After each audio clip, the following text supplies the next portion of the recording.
बात कर लेते हैं उस प्रदेश की राजनीति की जो हमेशा चर्चा का विषय रहती है।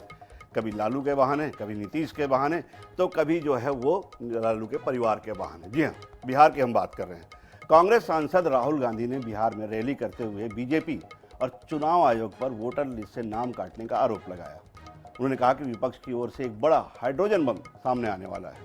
राहुल गांधी ने भाजपा पर संविधान की हत्या करने का भी आरोप लगाया और कहा कि बिहार की जनता महागठबंधन के साथ है। विपक्ष का दावा है कि चुनाव आयोग की स्पेशल रिवीजन प्रक्रिया SIR के जरिए 65 लाख से अधिक वोटरों को हटाने की तैयारी हो रही है। इस मामले में सुप्रीम कोर्ट में भी सुनवाई चल रही है। पटना में वोटर अधिकार रैली के दौरान राहुल गांधी ने यह भी कहा, हम बीजेपी को संविधान की हत्या नहीं करने देंगे, इसलिए ये यात्रा हमने निकाली है। जनता ने हमें समर्थन दिया है।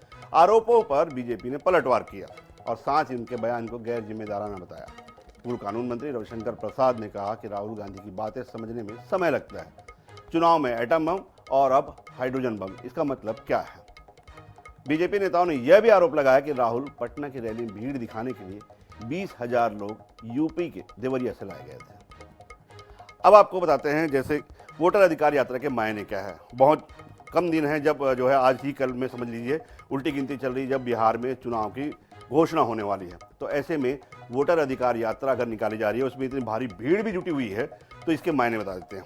सबसे बड़ी बात यह है, बिहार कांग्रेस जो अभी तक निष्क्रिय मानी जाती थी, उसमें लेकर जो है एक बार राहुल की इस यात्रा से जो है वो जान फूंकने का उन्होंने काम किया है। साथ ही साथ ये भी संदेश दे दिया है कि ठीक है, इंडिया ब्लॉक अपनी जगह है, लेकिन कांग्रेस बिहार का चुनाव अपने दम पर अपनी मजबूती से लड़ेगी। राहुल उसके अलावा एक दिक्कत जो वहाँ पे दिखी है, तमाम दलों के लोग, जैसे अभी ये कहा जाता था इंडिया ब्लॉक के बारे में कि इंडिया ब्लॉक वो है जैसे कि एक बाल्टी में मेंढक इकट्ठे करना, कोई मेंढक इधर कूद के जाता है, कोई मेंढक उधर कूद के जाता है। तो ये उन्होंने सारे मेंढकों को जो है समझ लीजिए बिहार में एक साथ इकट्ठा करके तो दिखा दिया राहुल गांधी की, उसमें एक जो है वो मैच्योरिटी दिखी है। सबसे बड़ी बात यह है, इंडिया गठबंधन चेहरे को लेकर जो हमेशा बात होती थी कि कभी ममता बनर्जी दावा करती थी, कभी नीतीश कुमार के दावे होते थे, कभी शरद पवार के दावे होते थे, उन तमाम दावों को दरकिनार करते हुए राहुल गांधी को सर्वमान्य नेता माना गया और लालू के परिवार ने भी उन्हें उसी तरह का सम्मान भी दिया। तो ये 5 जो चीज़ें हैं, इससे आप समझ सकते हैं कि वोटर अधिकार यात्रा कितना सफल कांग्रेस के लिहाज से, इंडिया गठबंधन के लिहाज से, बिहार के लिहाज से। अब आपको सुनाते हैं राहुल गांधी ने कहा क्या। अच्छी तरह सुन लीजिए भैया, एटम बम का नाम सुना आपने? सुना है एटम बम का नाम?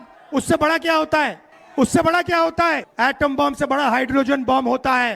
होता है नहीं होता है? माधवपुरा में हमने एटम बम दिखाया था। बीजेपी के लोगों तैयार हो जाओ, हाइड्रोजन बम आ रहा है, हाइड्रोजन बम आ रहा है, तैयार हो जाइए। आपकी जो सच्चाई है, वोट चोरी की सच्चाई है, वो पूरे देश को पता लगने जा रही है। आने वाले समय में मैं आपको गारंटी करके दे रहा हूं, हाइड्रोजन बम के बाद नरेंद्र मोदी जी अपना चेहरा इस देश को नहीं दिखा पाएंगे।